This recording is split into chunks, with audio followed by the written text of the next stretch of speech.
Hey,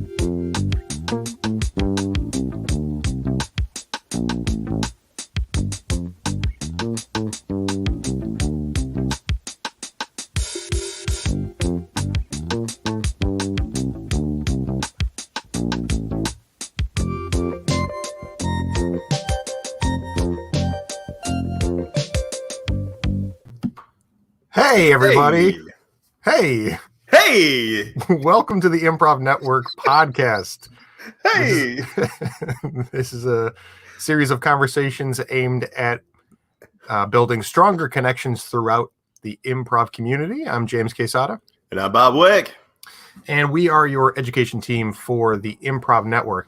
I can't imagine that anybody's hearing this who doesn't know already about the Improv Network and the awesome organization that it is. But maybe you never know that you probably know, if you know the Improv Network, that you can have a profile for yourself as an improviser. You can have a profile for your team. There's profiles for theaters and festivals when, God willing, they're able to happen again. There's virtual ones on there in the meantime. But maybe you don't know that there are also blogs, monthly blogs, including a blog from last month about marketing your improv show. A great blog on there. And there's interviews and all sorts of really great resources in written content. And there's also the Improv FAQ tab, which has all sorts of video content, including these conversations and mini lecture series from yours truly on that Improv FAQ tab. So make sure you stop by the website here and there to check out new content for educational resources and all the cool things that the Improv Network has to offer. Yeah. So, Bob, I want to talk about different... About what? Could you just hear yourself? I could. Yeah. What do you... Are you starting a watch party? Yes. That's groovy. So for this episode, I was hoping to talk about playing at different speeds of improv. Before we get into the conversation, though, first Moody says hi. Hey, you just said hi to me. Hi, Moody. just Bob. Hi, Chris. It was just for me, James. Well, I'm saying hi. I'm reaching out first. Oh, on your own accord. Okay, cool. Yeah. I'm hoping that we can. That's a good picture of him. I like it. Yeah, you look good, Chris. So I before we started the conversation, I wanted to just do a bit of a pandemic check-in because it's been a year, Bob. Yeah. I mean, it's wild. It really is. I mean, and I laugh, but it's just really insane. I was going to bring out it's Pi Day, but yeah, what you're talking about is way more important. Pi Day? Is it Pi Day? Yeah, 3.14. Oh, that Pi Day. Yeah. Oh, of course, yes, March 14th. Well, I mean, you got me. PIE, whatever you want to do. Yeah. Look, there's like International Sandwich Day and Hoagie Day or Punchki Day and stuff. I'm sure there's a PIE day. I believe so. It should be every day. It should be Pi Day. Yeah, but so it's like the anniversary week or stretch of days for most people of when the lockdown, shutdown of everything happened, and we started doing the show in April. Yes. You and I started doing the long form conversations. And I know for us, this has been a really great source of just happiness and sanity. It's scratching that improv itch. Yeah. The improv raj. And so sincerely though, we also hope that for at least some other people, it has been that too. Because like it's just wild to think that like for the vast majority of people, there's been places that have tried live shows here and there and trying to reopen theaters and do outdoor stuff and whatnot. But for most people in the improv community, it's just been at least a full year since anyone's been on stage. And it's just crazy. And I've just been thinking about how like these conversations have been really helpful, and it's been great to talk to you and have guests on and check in with people. And it's the virtual or not, it's just getting like harder and weirder to like talk about improv. And just be like, are we gonna get back to it? Are we gonna get? We've had the conversation back and forth, like, how useful is this information when we talk about stuff that pertains to, well, when you're on stage, like when we have, neither of us have been on stage for over a year now. Like, wow. But it is helpful to me. I mean, I'm lucky enough where, I still live close to the theater, so I get to see people doing their, doing their everyday stuff, and I get excited. Like, oh, there's my theater friend. And we're not doing theater stuff, but I can wait while I drive by, and it's really good to nice. see people. And honestly, doing this, just I can't tell you how many times. Well, I can because you were there. How many times we got off a recording and the person we were talking to was just like, I needed this. I miss these kind of conversations. I mean, that's why we got started in the first place, because I reached out to you like, hey, what do you think about this, man? Like, let's have a couple drinks and just talk improv. That's all I want. Yeah, really. And I remember, like, just speaking of like being near a theater, if you live by one, or the one that you would usually go to. Like, I remember back within the first few years of starting improv, I just had the worst day one day. I think something, my car was like breaking down, or I got a ticket or something. And it was just a miserable time getting from where I was living to the theater. And I just sat in the parking lot of the theater and was like, improv was like a newer thing to me, and Go Comedy was a newer place to find community. And I just remember sitting in the theater, or the parking lot, and looking at the theater and being like, at least I have this. This is That's nice. Awesome. No joke. Probably one of my best sets of all time was after one of the worst breakups of all time. So I kind of know what you mean. Yeah. I needed this. Oh man, like something to ground me. Yeah. And yeah. And even though these conversations feel like massaging a phantom limb, at some point, right, there's gonna be a wealth of practical conversation and tips in here. People are gonna go unpacking all this stuff and be like, shit, the theaters are opening up again. I gotta make my way through and see what these guys have been talking about. 81 hours of to see what these guys have been talking about for the past year. Well, we'll skip over all the virtual ones and just all right. I want to meet that person. I really do. I like just crams. Yeah, who locks themselves in a room for 80 hours and listens to all these episodes. And that's insane too, because this is fun for me unpacking this, so we'll talk about it for a little bit longer before we get to our episode. I'm loving this. But I remember,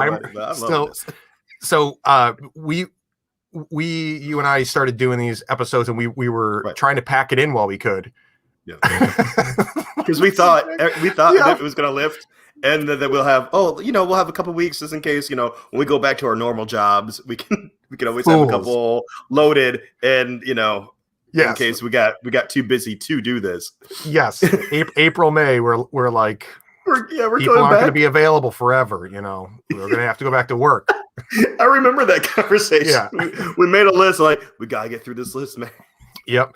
Yeah. And we recorded like 4 or 5 episodes a week for maybe like 6 weeks. And so even though we've only been at this for a year, we have like, what are we on the podcast feed is like 80 some episodes. This is 81 right now. Okay. And then there's a few episodes that we didn't publish to the podcast feed that were either like super time sensitive or had audio issues or whatever. So it's probably closer to 90. We're before long. We're, at least. Yeah. And then there was the ones we're doing every day were just questions, Q&As. That's right. Yeah. We were doing daily Q&As. And again, I think that's another 90 on top of that. Yeah. Yeah. And then you went back to work in mid-May, right? Yeah. Yes. And at that point, I remember thinking, shit, like of all the things terrible about the pandemic, I think here and there for some people it's a nice break. I was feeling that way, is that like I'll lock myself in and stay away from people. I thrive as an introvert, and Right. So I was like, it was a little stay at home vacation, and I remember thinking that when you went back to work in May, I was like, it's going to happen to me too. Work's going to come get me. And now here we are, freaking March 21st. And I've been job hunting for so long. And I'm like, I have a couple jobs coming up that I might actually start soon, but it's just like, again, it's insane to me. Last May, I'm like, the call's going to come any day now. I'm going to have to go back to work. Well, you're going to get that stimulus check for $1,000. That'll last you like another year. Yeah, right. Yeah. That'll get me through. Yeah. No. But all things considered, I really have no complaints. It's wild to me. And it's obviously there's plenty of dark sides of the truth of what's going on and the big picture of what's going on, but it's just also, things like this that just help get through all that and stay connected. So I'm grateful for it, Bob. Yeah, me too. Absolutely. Like, honestly, when you asked me like, hey, you want to just do this? I was all in. And when we were doing it every day was like the thing that sustained me. Because I can be locked in a room for a little bit, but then I start scratching at the door. I need to get let out. So this was nice. And again, like those moments or those time periods, like, oh, I know this is when diff would happen. I know this is when snow day would happen. I know this is when I'd see my out of town friends, or when I know we all would hunker down and really hang out, improv Christmas, if you will. Yep. Those are the weekends that really kind of punched me in the gut, Yeah. And having this really took the sting out of it, because we did get to see our friends. I got to see people like Oliver and Isaac a lot more this year than I would normally. So kind of felt good, good on that aspect. Yeah, so, that is also like a strange trade-off or whatever. There's some people who I would see all the time that I haven't seen or talked to in a year, and it's like it's this weird mutual fall off where it's like it's nobody's fault for not like reaching out, but it's just that's what has happened, is that like a lot of people in your immediate circle that you would just see you don't, and then there's other people who you would never see in a regular year that I've seen a handful of times or like way more than I would. It's a strange trade-off. It's interesting. Plus the conversations have changed.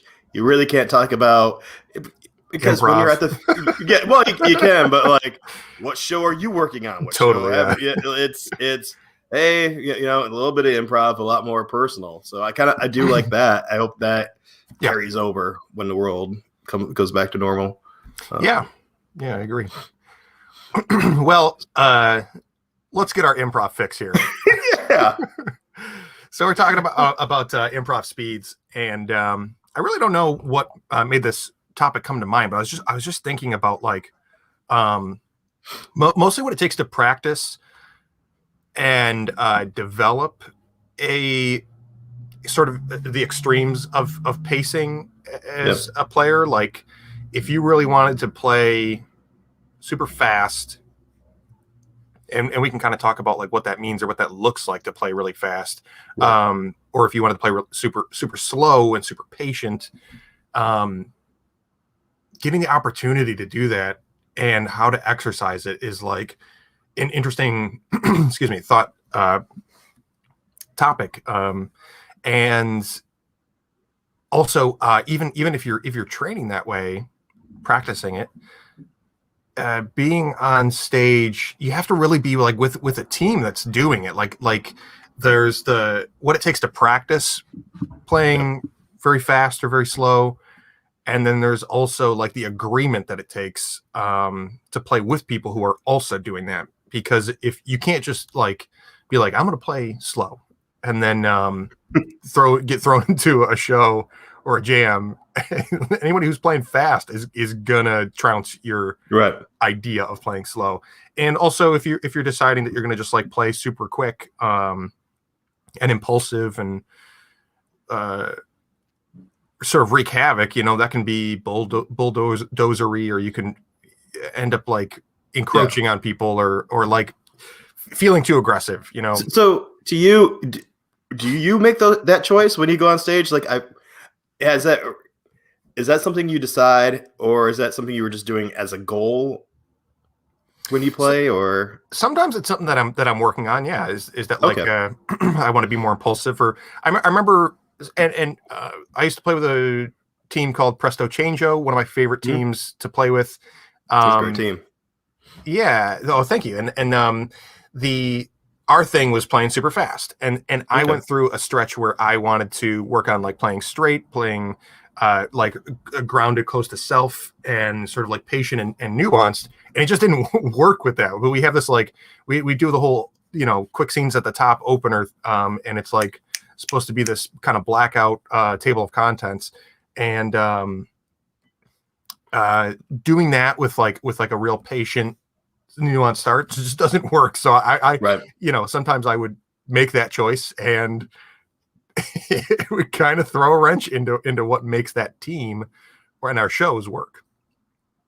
Do you not think about it, or is it generally something that you?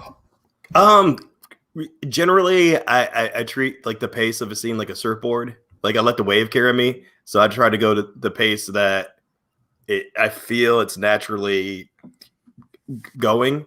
But like sometimes I hit a set and I'm hot. Like I by nature I'm a hyper dude. I mean, you've played with me.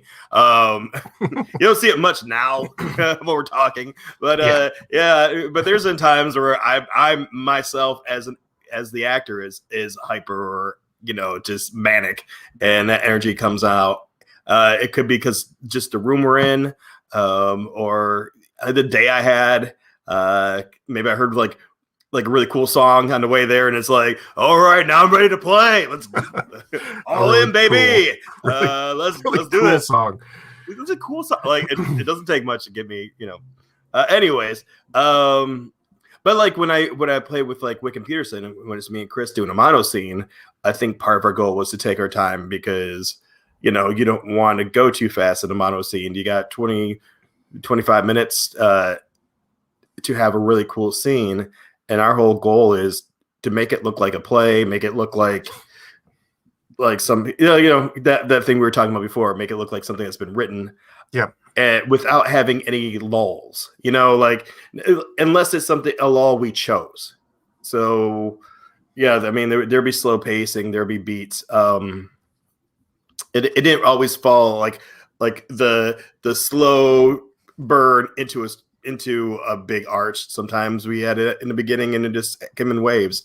But yeah, I think that when I was playing with Chris, that'd be something I considered.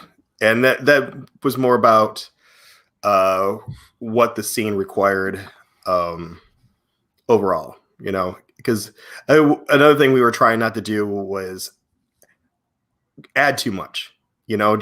Let's just find one thing, stick to it, and explore that, rather than needing to add and add and add. Because to me, it's technically not a mono scene if you're just doing a bunch of scenes without editing. It's yeah. Yeah. That's cheating to me. It's cheating. You can't call these guys are cheating. I'm out. These guys. That's not my money back. That's multiple scene. No edits. Well, so let's kind of talk about what it means to play fast and slow, because I really like Keegan-Michael Key points out in an interview that we often reference with Sam Jones. He talks about how a lot of people think that improvising is about like moving fast, thinking fast, and that the truth of it is it's actually about slowing down and being so connected and listening that you can really build a world Yeah. sort of seamlessly. And I think that's, to me, one side of like what fast is that being super connected, and not missing anything. And there's a seamlessness to it. I remember there's people that I've watched where I'm just like, they're so good at like what I call collapsible moments. You can see them just have these like little micro moments that Mm-hmm. like change everything, and it feels, it's so small, um Yeah. and it feels kind of like natural, organic, um and not like frenetic, uh, or rushed. Yeah. And so that's a character of fast in one way, but I'm thinking more about like impulsiveness and like high octane, a little bit more frenetic kind of stuff. When Yeah. I'm thinking about this question, or at least this angle on things, And how do you think about fast? I agree. And I also want to point out you can have a high energy character and still have a slow scene. It's Yeah, yeah. um and I do like what you're saying. I I think Keegan said it best. Like we take one thing and we explore it and we expand that world, but we expand it slowly. Um, And it feels fast because of that. Like it right. feels like you're thinking fast, or making fast choices, but what it takes is a little bit of slowing down in that regard. So I can't remember who said this, uh, but it stuck with me. So I feel really bad. I can't think of like who put this thought in my head. But one of the rules I learned when I first started improvising was don't talk about the thing, like don't talk about the object, because the object is just a prop, is an untangible thing. There's Mhm. nothing you can really connect to unless you give that object some emotional trait. Right. Okay. Like like because you've probably seen a lot of these scenes, and so have I. Like, oh man, here's my new car, and it's got 6 doors, and it's got square wheels, and it becomes a list scene, and like, cool, you're using your imagination, but you're gonna run out. You're gonna Yeah. like a list can only last for so long. Yeah. But hey, check out my car. I used to bring along to my granddad. He worked his whole life just to get a brand new car. And it's the last thing he bought before he died, and now it's mine. And me and my dad are gonna fix it up, and it's kind of cool. It's bucket seats, Ford. So you just by establishing that backstory, you get a little bit more, and then you can explore more and more with that. Like what kind of, because you have this car, what else are you gonna do with your life? I'm going to spend more time with my dad because Mhm. me and him don't see eye to eye, but we can talk mechanic stuff. Yeah. And I guess I'll learn what mechanic stuff is because Yeah. We could talk, mechanic stuff. Mechanic I know stuff, a lot yeah. about it. It's called mechanic stuff. I see. We haven't spent that much time together. That's why I got the car out of storage, and Yeah. now we're going to connect. Right. So you can start exploring that world. Again, you're learning, and we talked about this last week, discovery, how important that is. You can discover within itself what this thing means. So going back to the points of connection, what the character is learning about himself, what the relationship is, and how it connects to the thing, and and just expand that world. Yeah. Well, I think that's a process that can exist in all these different speeds. Oh yeah. I think that like that there's just different, you tend to get different results by moving at different rates while you're doing what you're talking about.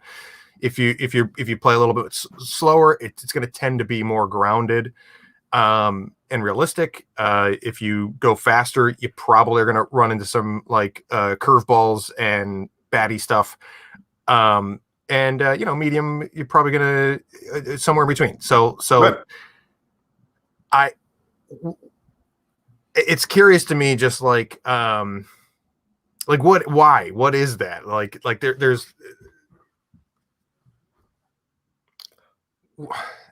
Because when you're going slow, you're examining each piece of discovery, each piece of information, and going to what it is, why it is, and how that affects you. We when you go really fast as far as discovery, it's like, here's a piece of information, and you don't get past the surface level. So you have to heighten, you have to make the pieces of information more and more extravagant, use your imagination more. So you're getting away from what we call a normal slice of life. Yeah. Well, but I think there's also like that's almost attaching like a negative side effect to fastness that I don't think. But I think we need both speeds, because yeah, I think one's interesting because we as humans don't explore our lives or don't take the time to examine everything we discover about ourselves.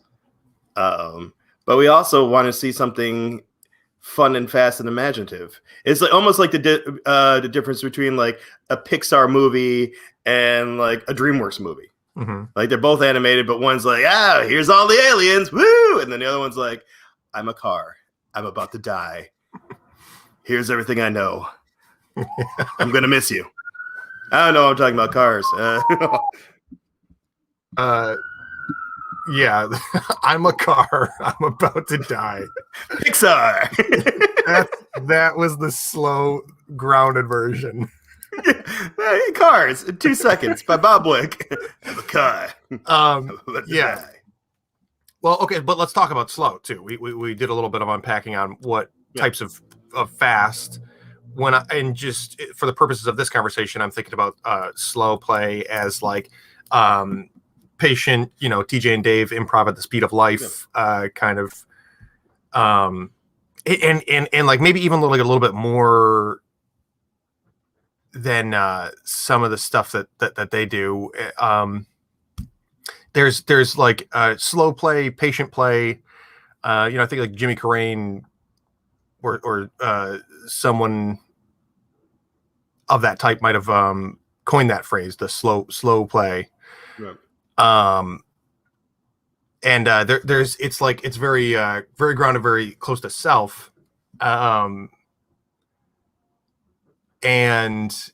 I think that they can kind of feel at its best seamless and still have good energy to it.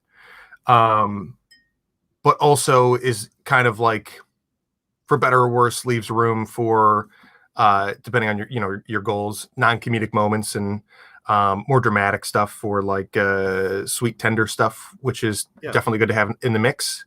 But it's just like more theatrical in a lot of ways, right? Is like it's rooted in just like close to reality acting. Yeah, I totally agree. Because it also gives the audience that as you're exploring these characters or this moment, the audience can find something, whether it's what the focal point is or maybe something subtle to attach themselves to. Mm-hmm. And that's when you get the audience to go, "Ah," and that's one of my favorite. And it's hard to get them to do that. You can get a laugh a lot faster than an "ah." You really have to build up to that, like a sincere one. So I think those are great moments, and I think there's enough room for both in improv. Mm-hmm. And I think they both fast and slow serve a purpose. Because if you play slow the entire time, you might put your audience to sleep because, okay, we felt enough. It says funny on the side of the building. Can you make us laugh now? And then if you play too manic, that's almost stressful at a point. Yeah. Yeah. I did that show, The Cowards, directed by Dan Izzo, who's a really great director, and his whole mission with that show was to really push the cast to step outside their comfort zones and move a little bigger, bolder, faster than you think you can do a good job with. And or that you think you're capable of, whatever that means. And I remember while working on that show, and being in rehearsals, it was really cool to play with like the 8 people in workshop that playing style and be very like untethered or unbridled, whatever.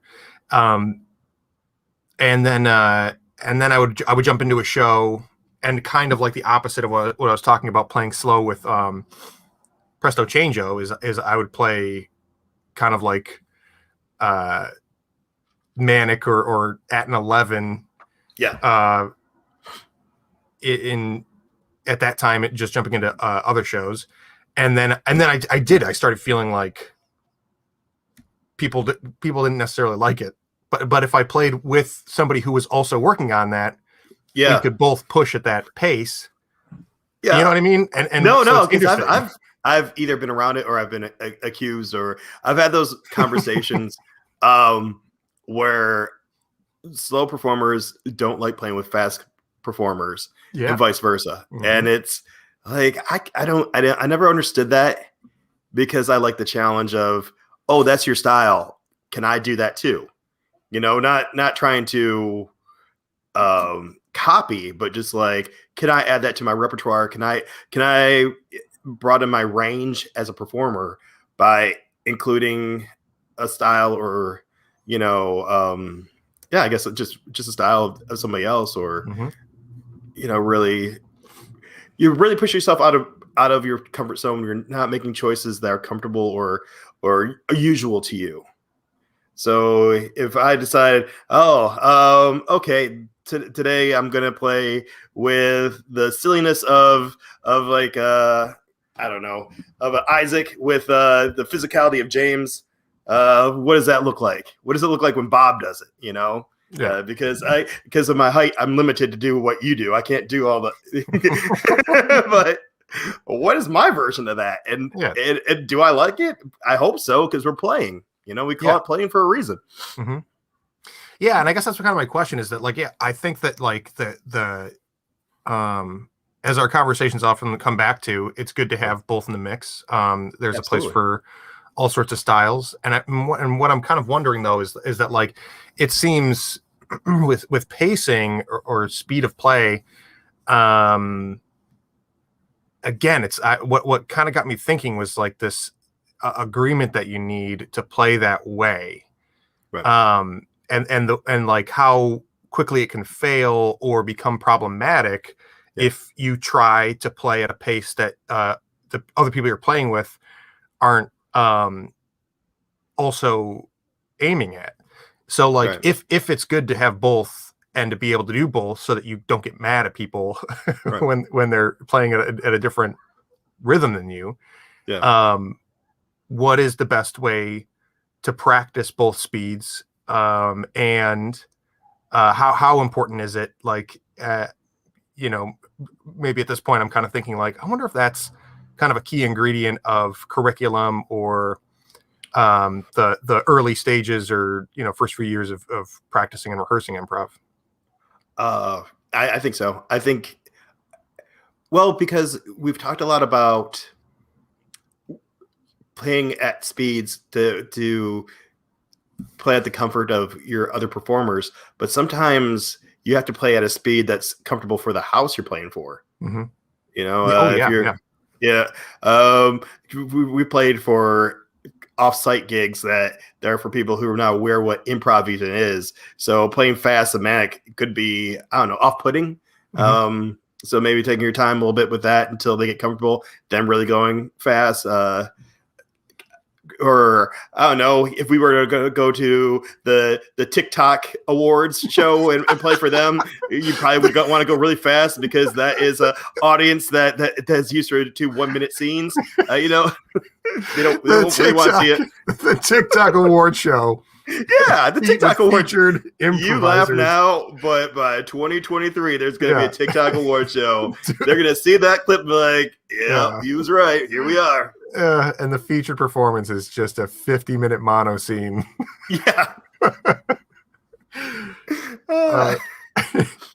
But yeah, that's a great point. Playing to different houses, I'm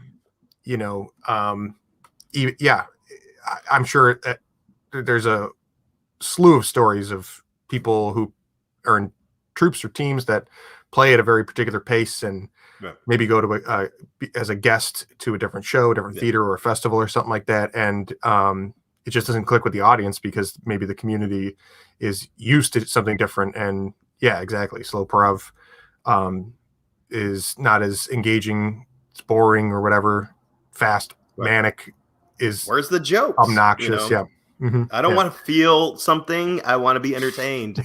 Where's the jokes? Where's the jokes? Yeah, I'll tell you what. The fast play is what you need for bar prov. That's absolutely. Yeah. Either bar prov or the TikTok awards. Either one of those, you're gonna want to play fast. And that's and that's usually why we do short form because you want to get in the jokes. And you want your scenes to be short and you don't really want to develop characters because the attention span of your audience isn't that great. Yeah, man, it's interesting too. It reminds me of our conversation with Chris Fortin about humor theory and the pacing, timing element of that because I don't know. Do you think that slow play you kind of have to set up the dominoes right and keep it together in order because slow patient play can be so funny right. and really get an audience in uproar with the comedy of it. But I feel like it takes a little bit more precision of the domino of moments all just falling together in that way. Whereas you get more shots on goal with fast stuff for you. But even then though, if you're playing so fast, again, it could be a total disconnect. Even if the audience is like, we love this fast play stuff. If you're going too fast and you just won't slow down to reconnect with each other and the audience, it can be you still need that same sort of domino precision happening too. Well, who does a great job of that? Middleditch and Schwartz, because they go too fast. They go until the wheels fall off. Then they slow down to put the wheels back on, and they go forward again. Mm-hmm. There's those moments did we name this person? I don't. Wait. Yeah. Freeze. What's my name? Okay, and I'm the bride. What is your name? We didn't establish it. Are you sure? And then someone in the audience, it's Michael. Yeah, there it is. Okay, let's go again. Yeah. But so that's built into the show. Yeah, I love that. That's what a great mechanism. So you can pump the brakes to catch up. And let everybody, your scene partner, and the audience catch up. And they also feel part of it. So that's great. I love that. I love that analogy and the imagery of stop the car, put the wheels back on. Yep. Then keep going. Yep. Yeah.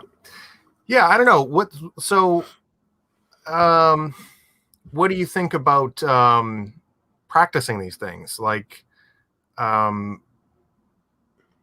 If you are playing with a group that's a super fast, do you just have to kind of decide okay, I either need to start another group that works on this stuff, get my group to work on it, or like I said, I feel like trying to really go to especially the extremes of pacing inside of a group that isn't also doing that is tricky.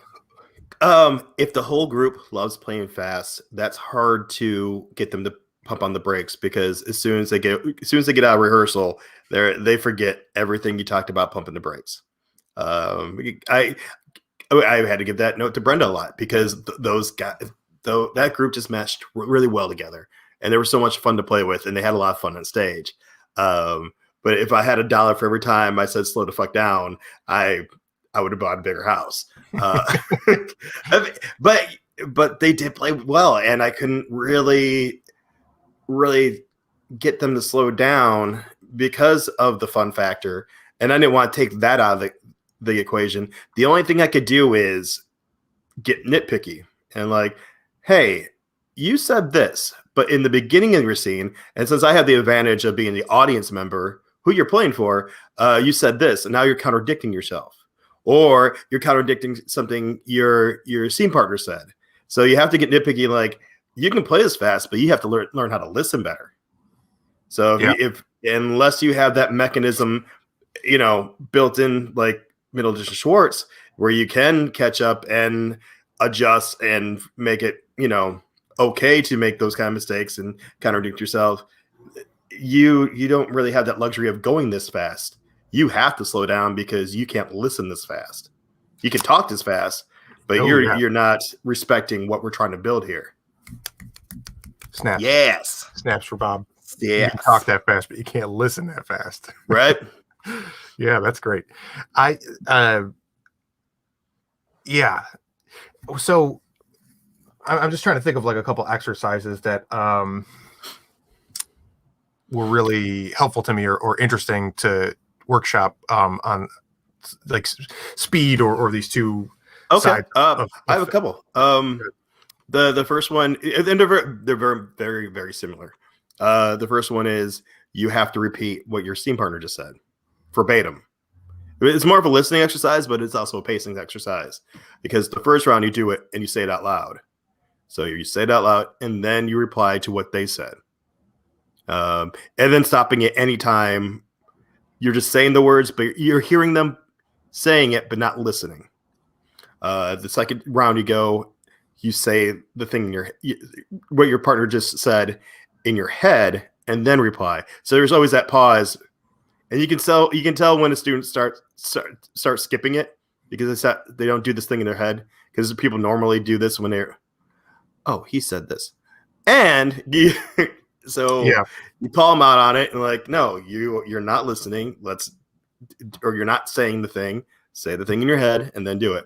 Mm-hmm. And then it's a good exercise because the people who are in it are learning something, but the rest of the cast are watching and like, look, you don't have to go back and forth. It's not a tennis match. You don't have to, play as fast as hit it back as fast as you can. Sometimes those moments, tell a story within themselves. The other one is you start a scene and and we're going back to what we talked about, like the first beat being establish who you are to each other and location. Soon as they do those three things, you stop the scene and you ask both or all the cast members within the scene, what is there? Tell me about your character and what is their want, and then you boil it down to one sentence. Oh, that's because I want comfort food. So you after everything you say, you also have to add, that's because I want your blank or I want this. And that seems to slow it down too, because then you start thinking about the scene, filtering it through your want, adding that sentence onto your dialogue. So you start exploring more about everybody's exploring their own character, but also exploring the relationship within the scene, because now you're respecting each other's wants and maybe feeding them too. Yeah, that's great. I honestly, who, what, where exercises are some of my favorites. And taking it and like being able to build on it with wants and whys and stuff like that is incredibly valuable. I something similar to the repeating what your partner said. One of the first teams I coached, Saw Friction. I tried doing this exercise with them where I was like, do a scene line by line, and when whatever your partner says, just really take as much time as you need to process it and figure out what you think is going on in the scene, and then say whatever you say next. It should be in line or inspired by what you heard and what you think is going on in the scene, but just imply it, like as opposed to like stating outright what you think is going on. You know what I mean? Like just right. find a less heavy-handed way to use what you're processing in the time you're taking in between lines of dialogue. And it was interesting it didn't work very well. And I think what I would go back and do differently now is probably some of those specific, like, I think with that time when you're playing slow, you do need like some sort of like checklist or like priority list of what matters. And you're kind of like curating specific things like wants and the how you feel about each other, the nature of your relationship, the assumed history, and these things on priority, not necessarily in a strict order, but I think that is what was missing from that exercise when I ran it, is that like I didn't really have a specific thing that I was asking them to do. It was just like figure out what's going on. Like just kind of be like, I think we're whatever it is. Whatever, figure out what's going on here. You know what's go ahead. I would add it to that, like figure out what's going on, and maybe choose only one of the scene partners. You have a secret that you can't tell the other person to the end of the scene, but you have to show it. Like, because then that gives them something explored by themselves that they can't really, for lack of better terms, your scene partner can't spoil it by giving it a name or pointing it out. And if they do, cool, you gave them enough character clues for them to figure out what your thing is. Like it's sort of like playing party quirks.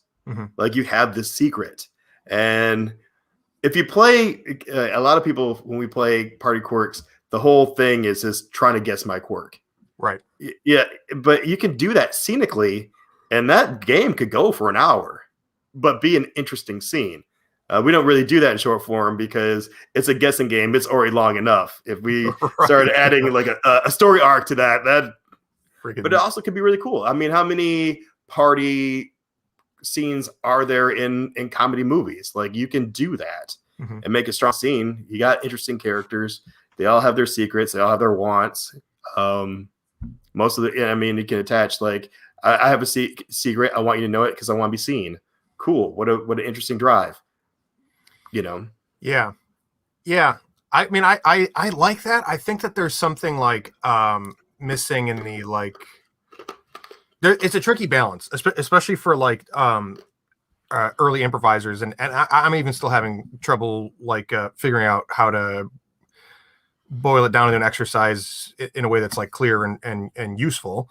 But the idea, the balance between withholding information and making clear choices, because you don't want everything to be heavy-handed. You want things to be gracefully introduced into the scene in a way that feels natural. There's plenty of things that you can hold on to. You shouldn't word vomit everything you think you know about the scene all at once. And that balance can be really tricky for people, myself included, to be like, what is the one piece at a time that's most valuable here, that's still useful to the play, but not a burden or too clunky, Mike, I was doing this actually, I wish, again, this like, I've been trying to figure out like good ways to exercise this stuff. Mike and I were doing this which Mike Magyar and I were doing this that makes sense. Writing exercise where we had these blank documents in Google Drive, and we were just doing lines of dialogue, one line of scripted dialogue at a time. And we would sort of edit back and forth in turns. The goal was take as much time as you need to write what you think is the best next line of dialogue for this scene. And we kind of like improvise these like page-long scripts or whatever, and we stopped doing it because other things took priority. But it's an interesting exercise, and I like kind of being like, okay, even though that's scripting, there's still an improv give and take element to it, and building a scene brick by brick, because we're not outright communicating with each other about what we want to have happen in the scene. And my hope would be that like that kind of thinking would then happen quicker the more you train your brain to kind of like look for what the next most useful thing is to introduce this scene in a way that is funny and playful and, you know, interesting. Yeah, I completely agree. I like that metaphor that Jamie Moore used. Well, a lot of people use, but the first one I heard say was Jamie Moore. We're spinning plates, yeah, we're spinning plates, and we're telling the story while we're spinning plates, and we have to respect all these elements to the story. Are we not just to ourselves, but to our scene partner, not just to our scene partner, but also the audience? Are you giving enough information about your character? Do they know enough so they can relate or hate or whatever they need to, whatever you need your character to be, they understand fully who this character is. Do they understand the relationship between the characters? Do they understand the premise? Do they understand the games that are within the scene, whether it be games that all the characters are playing or just one character is playing? Do they understand the rules of these games? And are you understanding the rules of games? Is your scene partner don't understand the rule? And are you respecting the rules? And are you showing the games enough, or are you showing them too much? Are you basically everything you're creating? Are you respecting and honoring the pace at which all these things need to be at and show and be shown to make them all value, or to show the value of every element and have them well represented while having a full story arc? And that is a lot to think about. Exactly. Like it was like even me trying to list it in my head and to explain it was a lot to think about. I know I probably forgot about 3 other elements. Because like each one of those elements have sub elements. You talk about your character, like your physicality, your voice, your point of view, your want, your relationship, and how that affects all those things I just previously mentioned. Is that all honored? Like, yeah. And if you could do all that fast, awesome. Or are there elements you're willing to give up so you can play faster because that you just want to get that energy out there? That's cool too, and I've seen it done well. Going back to Middleditch Schwartz, that's they play very, very fast, but they tell really great stories, and all those elements, and they represent and honor everything I just talked about really well. Yeah. It's a lot to stack. And I think that I've maybe again, I'm just thinking that like these different speeds of executing those things and exercising them can help accomplish it, because if you're just to go with the analogy of the spinning plates, is like you can't slow down too much and be too meticulous. You have to get in flow, right? Because if you have all this shit that you're juggling and spinning, and you slow down too much to focus on it, then the plate's going to fall. You have to get into flow and do it at a rate that keeps things up. So for sure. Just on the fast side of things, the Dan Izzo with the Cowards had this one exercise where he would just have us do a scene, and there's a couple of them that were like this, but maybe he was like watching us do 2-person scenes, and if he thought it was boring or low energy, he would like ring a bell or he would he would shout like the zombie apocalypse is upon us, just to get you to like kind of kick into gear. And I thought that was interesting of like just being in a mode on the opposite of like, it doesn't matter how much time you take, just really process and consider what the last thing said is, that there's also value to being like, I don't fucking care what you say or do next. Do or say something. Make a choice. You know, do something. Act like. And I think there's obvious cautions or problems that can come with that, but I think that it's a good thing to exercise, and just find ways to be like, zombie apocalypse is upon us. Like this is not working or whatever. You know what I mean? It's what do you think about exercises like that? Oh, I love them. I always use horror as a great genre for storytelling at a fast pace, because the first 10 minutes to 15 minutes of a horror movie is, hey, these are the high school kids and their best friends and they're going to have a sleepover and two of them had sex, so they're dead first. And then you get the big bad, and the rest of the movie is blood, horror, people running, screaming. It's all, it's almost like a roller coaster. You get that slow click, click, click, click, click up the hill, and you're building up tension. And then after that, it's all loops and speed. Yeah, but to be clear, in this exercise, it was like, we have to do an interesting enough scene, with good enough energy to avoid the zombie apocalypse. He would throw that in there if he thought our scene was dying. He would just be like, okay, fuckers. I misunderstood. I thought, like, no matter what you do, at some point there's going to be a zombie apocalypse. Well, that's what it felt like. Yeah.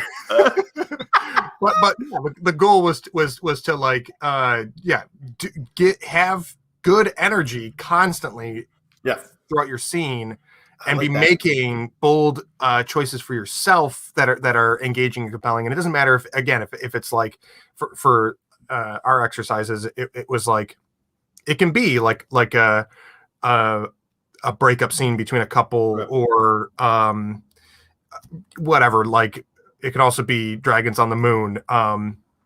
You know what? My first line dialogue, thank God we came up with that cure for zombies. And then okay. All right. Well, we only have a few minutes left, and what I would like to do is talk about our favorite hacks for improv scenes. I'm semi-serious here because you saying that made me think of John Anderson one time in a scene at a festival or something, in a jam, I think. Somebody had this long opening line of dialogue that was like, oh, so and so is like climbing down my throat, and they're fighting and they're not doing their thing and whatever. And it was like a good minute long first line of dialogue, and John goes, first of all, good morning.